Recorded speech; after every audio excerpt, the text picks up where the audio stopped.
Chapter 1. I was in the bathroom at school, sitting down on the toilet, humming a song. I had my pants on. I'd come in near the end of English class feeling sick. My teacher, Mr. Dalton, is great about things like that.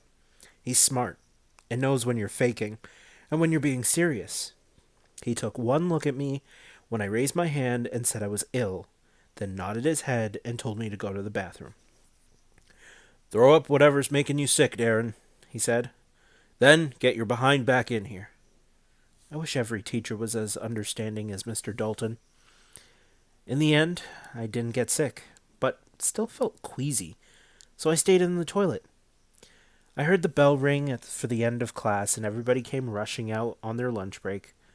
I wanted to join them, but knew Mr. Dalton would be angry if he saw me in the yard so soon.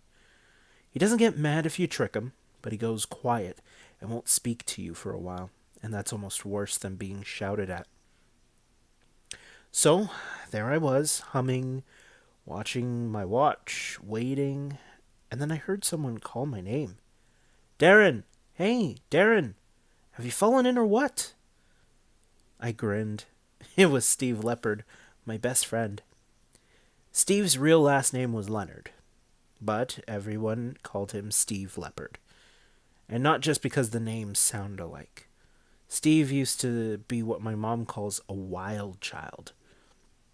He raised hell wherever he went, got into fights, stole from stores. One day, he was still in a stroller, he found a sharp stick and prodded passing women with it. No prizes for where he stuck it. He was feared and despised everywhere he went. But not by me. I've been his best friend since kindergarten, when we first met. My mom says I was drawn to his wildness, but I just thought he was a great guy to be with. He had a fierce temper and threw scary tantrums when he lost it, but I simply ran away when that happened and came back later, again once he calmed down. Steve's reputation had softened over the years. His mom took him to see a lot of good counselors who taught him how to control himself, but he's still a minor legend in the schoolyard, and not someone you messed with, even if you were bigger and older than him. "Hey, Steve," I called back. "I'm in here." I hit the door so he'd know which one I was behind. He hurried over and I opened the door. He smiled when he saw me sitting down with my pants on. "Did you puke?" he asked. "No," I said. "Do you think you're gonna?" "Maybe," I said.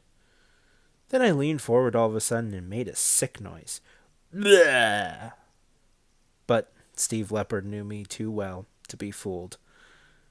"Give my boots a polish while you're down there," he said. And laughed. I pretended to spit on his shoes and rub them with a sheet of toilet paper. "Did I miss anything in class?" I asked, sitting up. "Nah," he said. "The usual crap." "Did you do your history homework?" I asked. "It doesn't have to be done until tomorrow, does it?" he asked, getting worried. Steve's always forgetting about homework. "The day after tomorrow," I told him. "Oh," he said, relaxing. "Even better. I thought—" He stopped and frowned. "Hold on," he said. "Today's Thursday. The day after tomorrow would be—" "Gotcha!" I yelled, punching him on the shoulder. "Ow!" he shouted. "That hurt." He rubbed his arm, but I could tell he wasn't really hurt. "Are you coming out?" he asked then. "I thought I'd stay in here and admire the view," I said, leaning back on the toilet seat. "Quit joking," he said. "We're down 5-1 when I came in. We're probably 6 or 7 down now. We need you." He was talking about soccer. We play a game every lunchtime. My team normally wins, but we'd lost a lot of our best players. Dave Morgan broke his leg, Sam White transferred to another school when his family moved, and Danny Curtin had stopped playing soccer in order to spend lunch hanging out with Sheila Lee, the girl he likes. Idiot. I'm her best forward. There are better defenders and midfielders, and Tommy Jones is the best goalkeeper in the whole school, but I'm the only one who can stand up front and score 4 or 5 times a day without fail. Okay, I said, standing. I'll save you. I've scored a hat trick every day this week. It would be a pity to stop now. We passed the older guy smoking around the sinks as usual and hurried to my locker so I could change into my cleats. I used to have a great pair which I won in a riding competition, but the laces snapped a few months ago and the rubber along the sides started to fall off. And then my feet grew. The pair I have now are okay, but they're not the same. We were down 8-3 when I got on the field. It wasn't a real field, just a long stretch of grass with painted goalposts at either end. Whoever painted them was a total idiot. He put the crossbar too high on one end and too low on the other. Never fear, Hotshot Shan is here, I shouted as I ran out onto the field. A lot of players laughed or groaned, but I could see my teammates picking up and our opponents growing worried. I had a great start and scored 2 goals inside of a minute. It looked like we might come back to draw or win, but time ran out. If I'd arrived earlier, we would have been okay, but the bell rang just as I was hitting my stride, so we lost 9-7. As we were leaving the field, Alan Morris ran towards us, panting and red-faced.